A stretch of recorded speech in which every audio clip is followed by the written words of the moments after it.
બેંગલુરુના નાસભાગ મુખ્યમંત્રી સિદ્ધારમૈયાએ કરી મોટી કાર્યવાહી. પોલીસ કમિશનર સહિત અધિકારીઓને કર્યા સસ્પેન્ડ. બેંગલુરુમાં એમ ચિન્નસ્વામી સ્ટેડિયમમાં બહાર નાસભાગમાં 11 લોકોના મોત અને 50થી વધુ લોકો ઇજાગ્રસ્ત થવા પર કર્ણાટક સરકાર તરફથી મોટી કાર્યવાહી કરાઈ છે.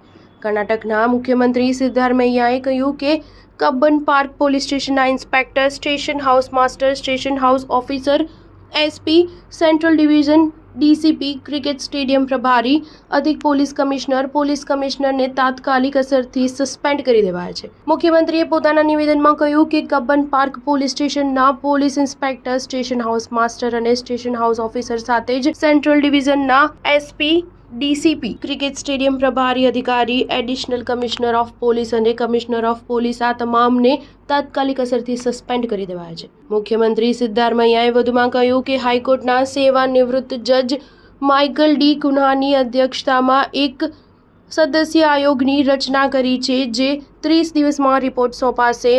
RCB event manager DNA KSC જેમણે તેમનું પ્રતિનિધિત્વ કર્યું, અમે તેમની ધરપકડ કરવાનો નિર્ણય લીધો છે. સ્ટાર ન્યૂઝ 7 હંમેશા સચ્ચાઈની સાથે.